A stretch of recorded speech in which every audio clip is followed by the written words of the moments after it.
And we're live. Hello, hello, everyone. It's me, Rose Kaz. On behalf of Speaker Skills Academy, I've brought another one of our amazing community members. This time, Teresa Younkin is joining us. Welcome, Teresa. So glad Hey, you're here doing our monthly Speaker Skills Academy spotlight. And I've been just super into every conversation I've had with Teresa, both on Speaker Skills Academy and off, in person and virtual, because we just like get right in there. I'm going to give Teresa a proper introduction and also use a word that I just learned how to correctly say. So stay with me here. Teresa is a health informaticist. Did I do it right?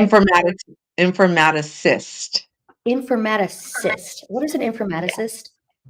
An informaticist is a person that works between the technology and the clinical side of healthcare, and I translate and I'm the bridge between the two. So, like when you go to your doctor's office and they're using that computer program, I'm the person in the background helping to build that to make sure that the physician can use it, to make sure that when you go to your patient portal, you know where all the stuff is. And, um, and also I do all the data analytics around that as well. So, Okay, so now we all know, maybe you already did know, those who are tuning in live or catching us on the replay, an informaticist is a real job and is a really important job at that. Okay, so that's cool. Also, Teresa is an AI strategist, which is definitely something that I have been talking about, thinking about, learning about, studying, both on these internet streets at MIT. And I know Teresa has also done some programs yeah. like that. So we're going to spill the tea a little bit about that because AI is still here and it's sticking around and it's kind of annoying, but it's also really real. And we were we can't not talk about what brings us together, which is Speaker Skills Academy, and ultimately what Speaker Skills does besides bring really great people together. It really helps us enhance and improve our speaking skills because literally anyone can be better communicators. And so I'm super jazzed for this LinkedIn Live. People catching us on the YouTube. We do a monthly spotlight on our community members. So let's jump right in, Teresa. Thank you for being here. Awesome. So, in the first place, what inspired you to connect the art of speaking and then the world of AI? I know your work in healthcare, connecting, being that bridge between data and the people who use it consistently. You have to have good communication skills, but you also have written a book. You also do public speaking. So, what made you decide that I really got to take this outside of the box of just my profession and put it into these different lanes from a communication perspective? You know, I think it all gets down to the heart of relationships, right? And communication. Everything that we do in our lives is a relationship. Whether you go see your doctor, it's a relationship. You interact with people in your family, it's a relationship. Professionally, you've got relationships. And you have to be able to communicate in each one of those in the language that those people understand.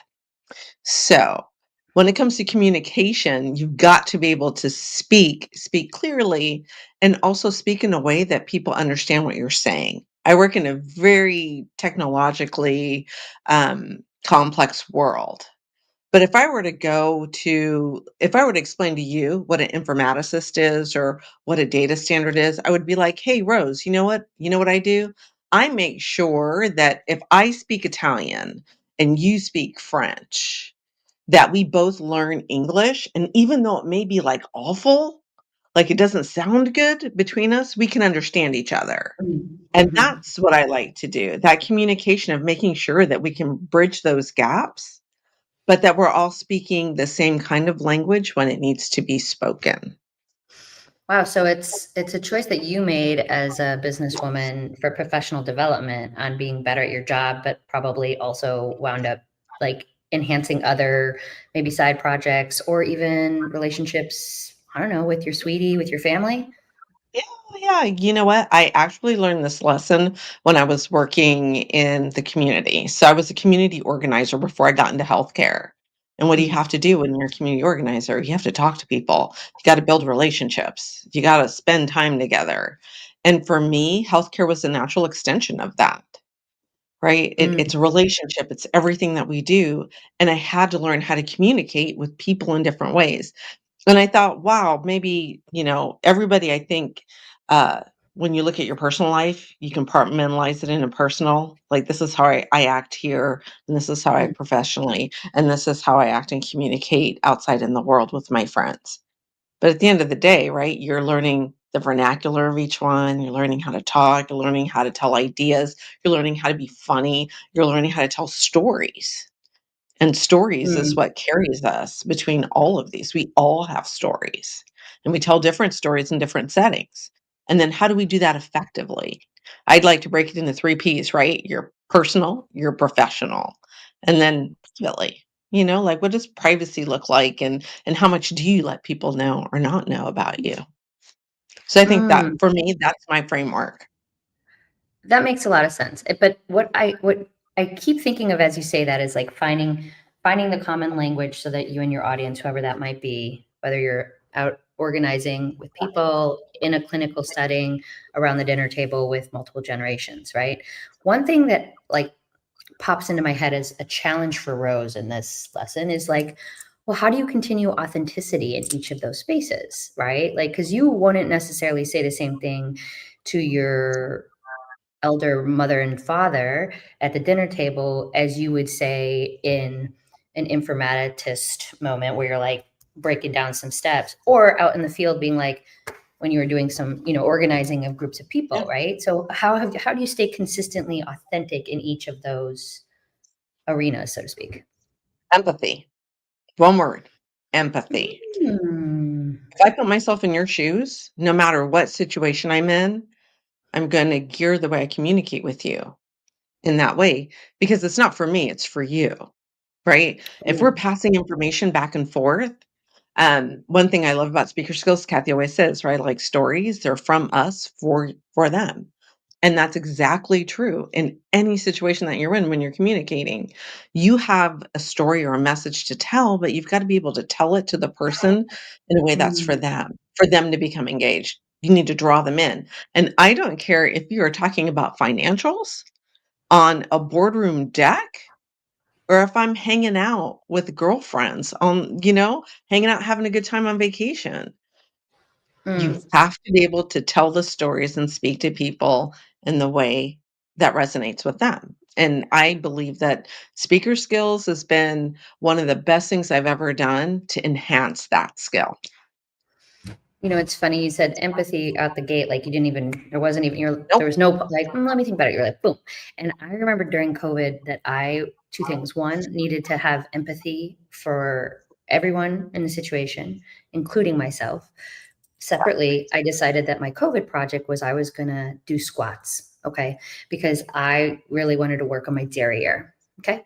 And what I determined that during COVID is I was actually doing empathy squats. I was practicing my muscle of empathy over and over to be able to be a real, what I think a good human, right? And so I like that you brought that word up straight away. I also joke with Coach Mark often that we are doing communication squats in speaker skills, right? Because we're really practicing something that is like so innate. Like when we're little babies, we learn how to communicate, and then we don't really Exactly.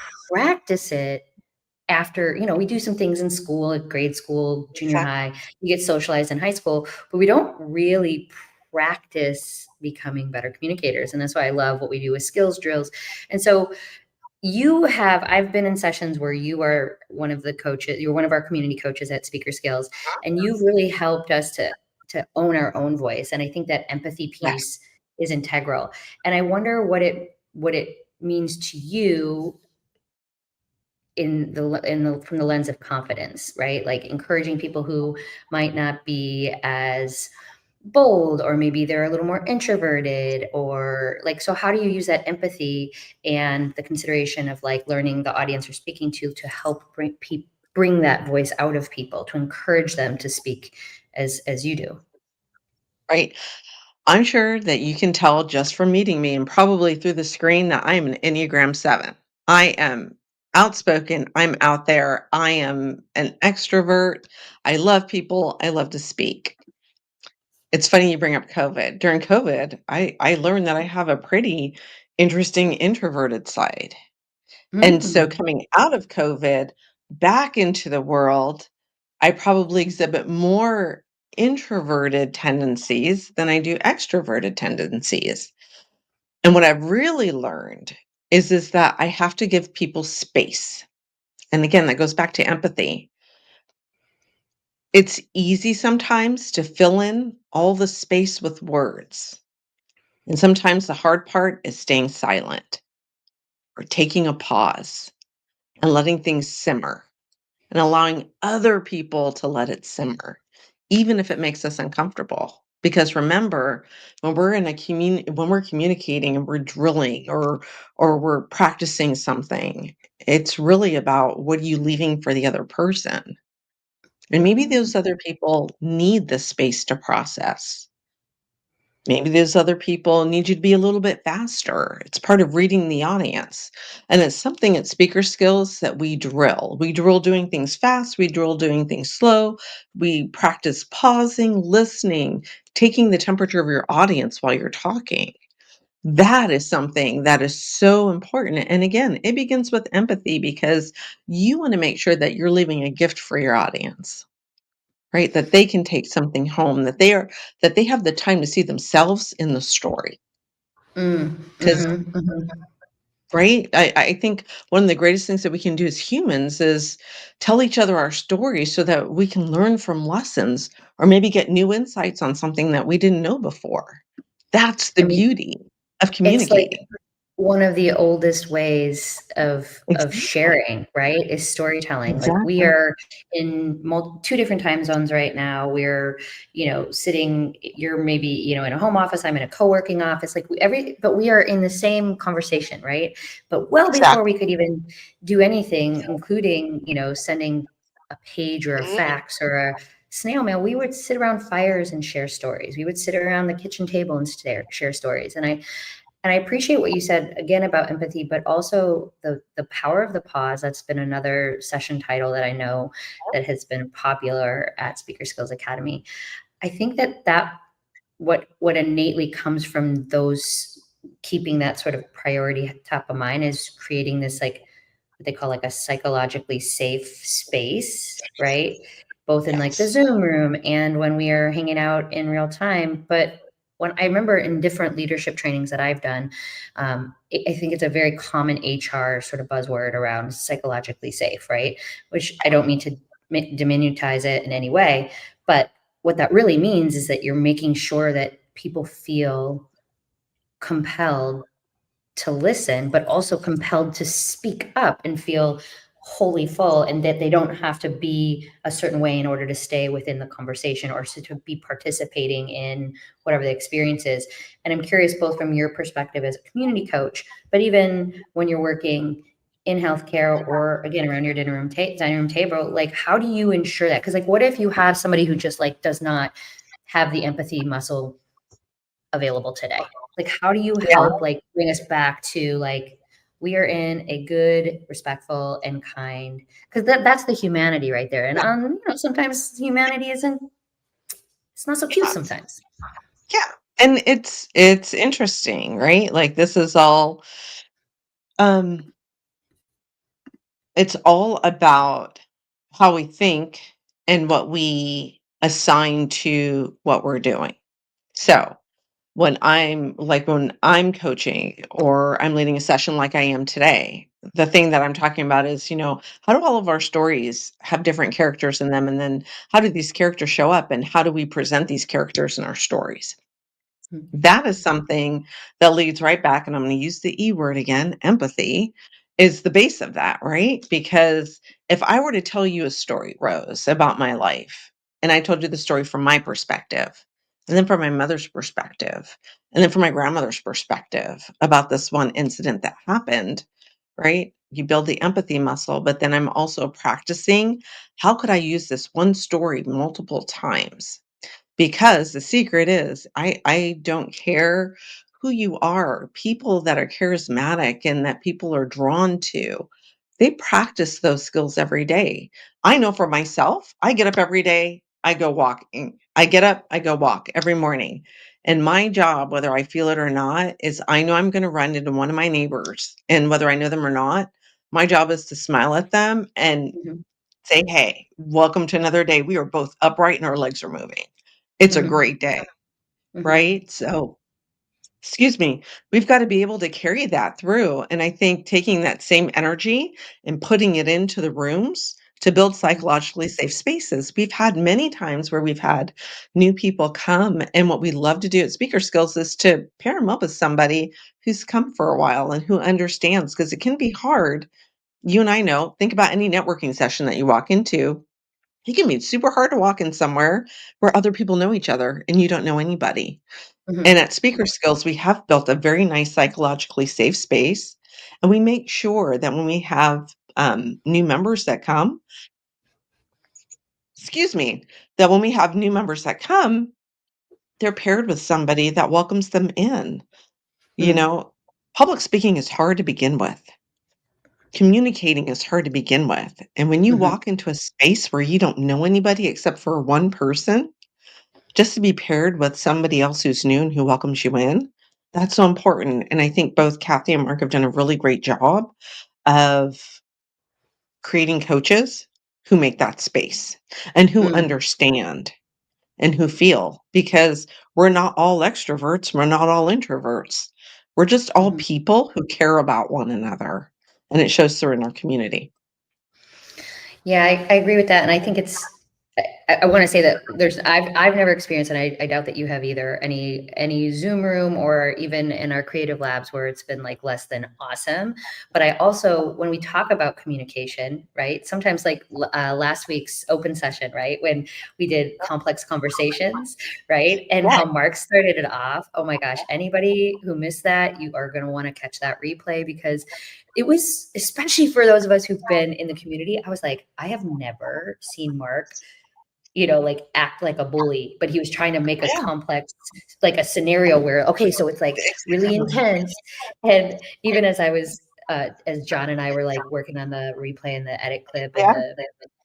I was like, man, I had to try and believe that Mark was actually that tough guy. I mean, he's a solid man, right? But like I don't think that Exactly. man has a mean bone in his body. And like just the I ability know. to, yeah, to workshop that even was kind of an interesting challenge because I think, to your point, Kathy and Exactly. Mark has laid this foundation with you all as community coaches too, to like ensure that like this is the vibe, this is how we bring forward communication, Yeah. because we aren't all always great at it. If we were, we probably would have like a whole lot less conflict in this world, Yeah. right? Right? In the whole entire world.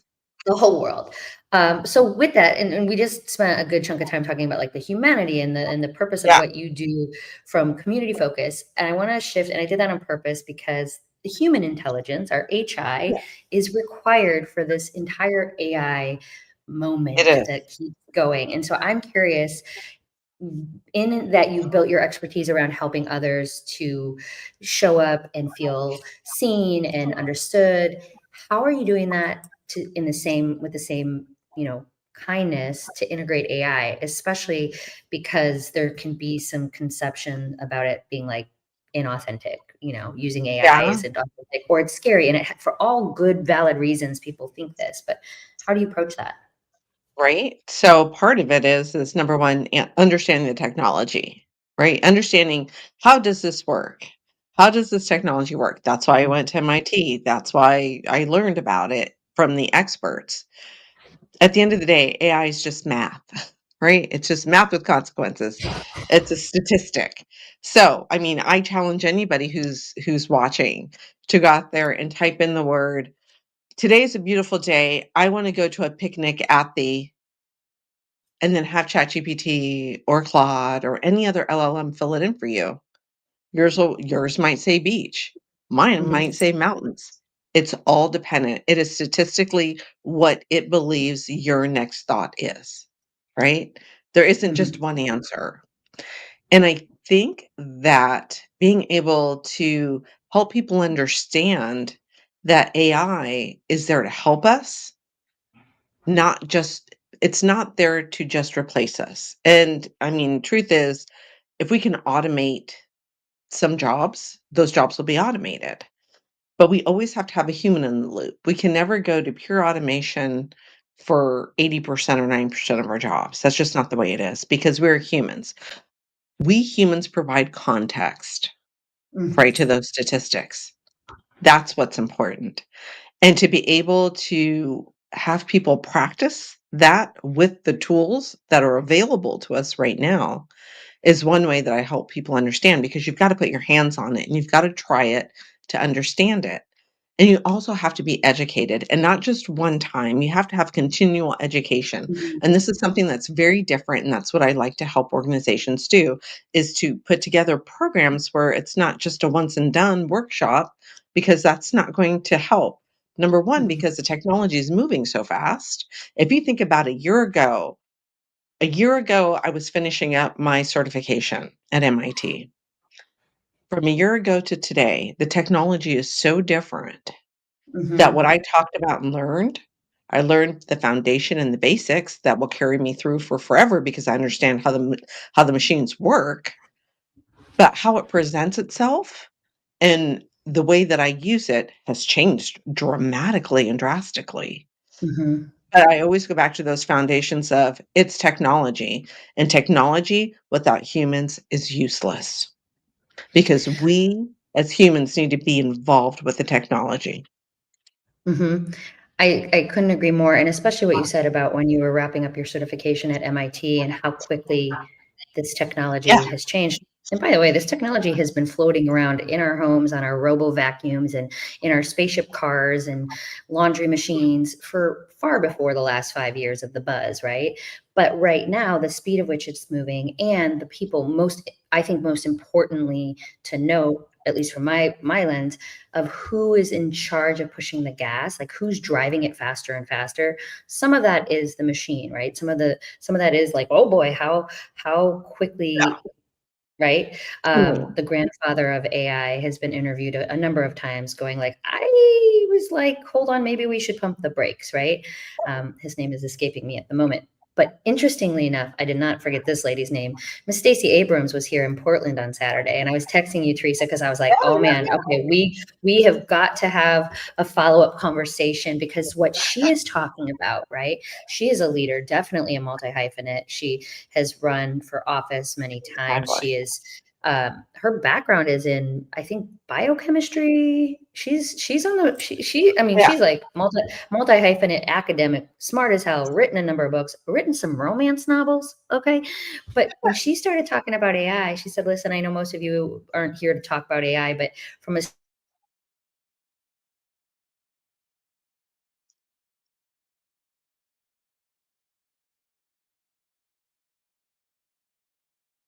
We frozen?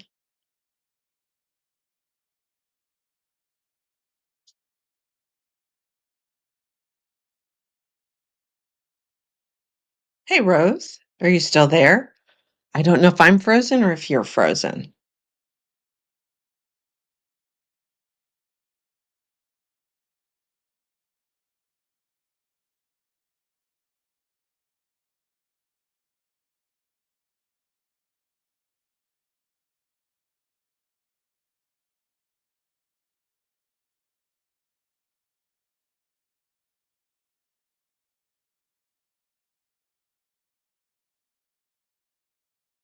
Hello, everybody. So we're going to wait for Rose to get back on. I think she just left and she's going to be rejoining us in just a second. Mm. But for those of you that have not read Stacey Abrams' book called Coded Justice, that is the one that's on AI, and it is absolutely a great read. I just started it on Audible, and I'm in about, I don't know, 4 or 5 chapters, and it's really good. And you can definitely tell um, her knowledge of a lot of different things. All right, Rose is going to join us back. Also, for those of you that are watching and you want to know more about speaker skills, I will be teaching tonight at um, tonight at 7 o'clock Eastern, which is 4 o'clock Pacific. And again, I'm going to be teaching on how to use your character voice, how do you get stories, use them in different voices, and tell them from different perspectives, and draw your audience in because this is for them, right? So I'm waiting. She should be back any second now.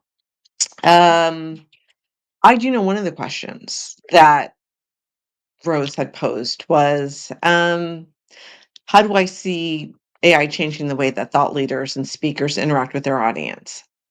Well, I think one thing is that we can have more information available to us to put together more informative presentations, but we also have to practice our skills to engage our audiences because I just don't see you being able to pick up any slide deck that AI could automatically put together with its generalities and without so many specificities in it and be able to speak to it credibly when people start asking you specific questions. So I do think that thought leaders and speakers are interacting differently with their audiences because of that. Hey Rose, I was just talking a little bit about how I felt AI was going to how it's changing the way that we're interacting with speakers and how speakers are interacting with their audiences. And I was just saying we have so much information at our fingertips that it's wonderful for us to become more informed, but we have to be even more creative and better speakers because anybody can throw up a slideshow and talk to it. But the specificity that's needed for you to be a thought leader and expert, you need to know. 100%. And that is a professional, y'all, because she just kept on going. She was like, I don't care. There could be a fire alarm going on. We might be having a parade, some trombones, and the show keeps going. Thank you for keeping the tape rolling. As I like to say, what the tech, as I was just getting into that good stuff right there with Stacey Abrams. You know what? Um, I pushed out that I started listening to Code of Justice. I'm like in chapter 5, love it, and Love it. recommended it. Yeah, amazing. And it's really good writing. And for those of you in healthcare, pick it up because it is healthcare road. It's healthcare focused. Well, and so It's really good fiction. that tees Yeah. up my, and you may have spoken to this while I was somewhere inside the internet hallway of purgatory there for a minute. Um, but I'm curious, from people on stage to people around the water cooler to you're writing your dissertation, however it is in this moment you Mhm. have something to share. What do you think, like, what is our responsibility as people who are utilizing the tool of AI, be it an individual person who's a consultant, a big company with multiple employees or a corporation? What's the human responsibility to ensuring that the humanity stays within? Because there's no rules on this stuff right now. Like at No, least in this country, no. other countries have rules, not here right now. So what are your thoughts on that? That's a great point. Right now, where we are, we don't have guide rails from on high. Like nobody has told us this at the federal level. States are stepping in where the feds have left holes and they are providing laws, guidelines, frameworks, guardrails for the use of AI, algorithmic checks, bias checks. I should say algorithmic transparency, just meaning that whoever has put an algorithm together, meaning the decision trees of how the AI works, that they can explain that, and anybody from the outside could look at it and say, "Oh, I get how you got from point A to point D." Simple, right? Mm-hmm. So I know for myself because we don't have the federal oversight at the moment, right? Federal rules that are published for us to the guidelines to go by. We have governance. We use governance all the time no matter what we do. We use governance in families. What are your family rules? That's governance in your house. Mm-hmm. Who makes the Right. rules? Who follows the rules? Who, when you break the rules, what happens? Right? We do it in a family level. We do it in a community level, right? Like you can't steal from people. You can't hurt people, right? So those rules are there. So we know about following guidelines and rules. Translates right into business as well. Most information technology departments and their business partners have agreements. If I collect a piece of data, this is what that data means. This is how we use the data within our organization.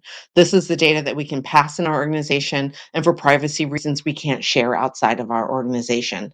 That's called governance.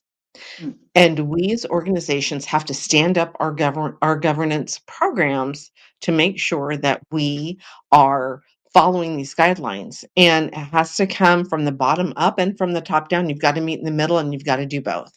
I know that we are getting close on time. I'm watching. I appreciate that. But I also like that you said that because it's a group project, It right? is. And that's important to note that, and particularly, I won't get into the technical weeds about it, but there is something that's happening when, as you said, like I want to go on a picnic in the fill in the blank. It is actual, factual, real time mad libbing our Yeah. lives based on what it's learning from us. Meaning, right, when I Yes. tell it these things, it is utilizing a stored memory bank to bring it back. So we are actively participating in informing, but we are also like, it's like we are consuming and we are creating it. And so I always think it's interesting to have the conversation about when there are guidelines, whether it's my own personal, what are the rules that Rose keeps? What are the rules Teresa keeps? What are the rules that we share with our team and the teams we're leading, right? Yeah. Because there's no like great powerful Oz, even though we might want to dream there is, or really loathe the concept that at the moment is actually holding the accountability standards. And so I think we really have to make sure that that is something we do. Yeah. And really, Right. right? And the bias in the tools that we use. There's inherent bias in everything that we do. Bias is not a bad word. Right? Mm, Bias just means that we need to open our eyes, understand what the problem is, and then be solution focused to fix it in the future.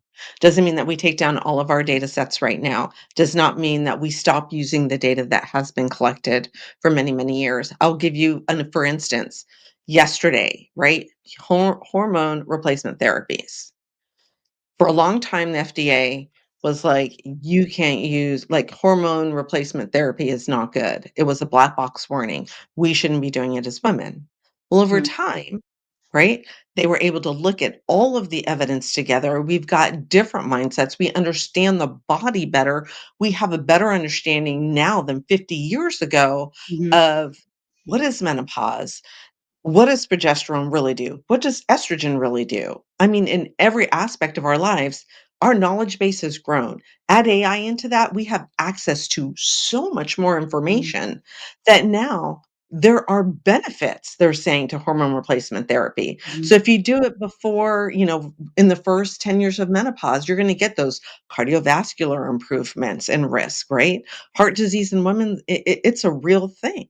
It's the leading So killer we're in able to women. now. Yeah. Exactly. So now we're able to address these and we can walk back those decisions, go back and re-examine all of those medical, social, name it, right? Mhm, Those rules that mhm. we live in, the governance that we live in, and re-examine it and then fix it, I change like it.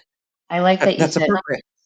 bias is not a bad word. It allows us to see the insights. And in some Exactly. cases, depending on your level of fiery flavor and spice to the cause, how we approach that, like, that's interesting because, most LLMs and most of the things that AI have been built on by a very specific group of people studying Exactly.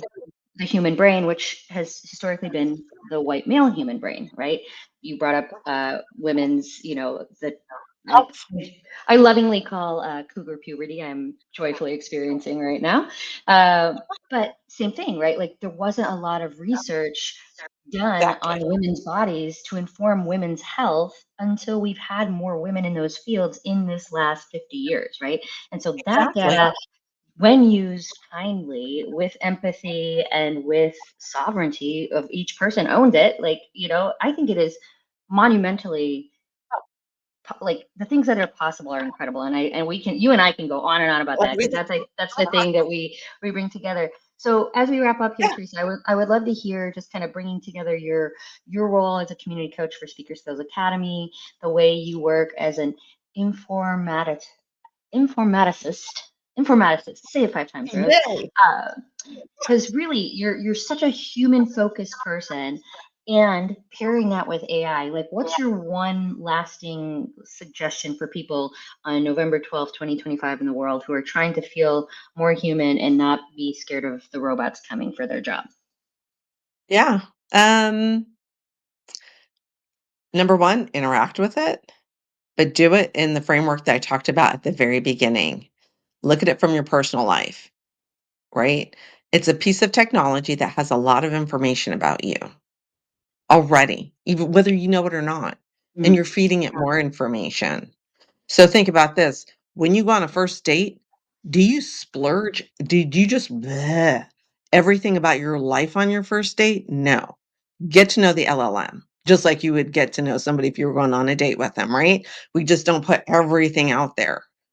The second thing is professionally. I warn you and I implore you, use it in a way that helps you get to where you want to be, but make sure you're doing it ethically and that you're doing it transparently.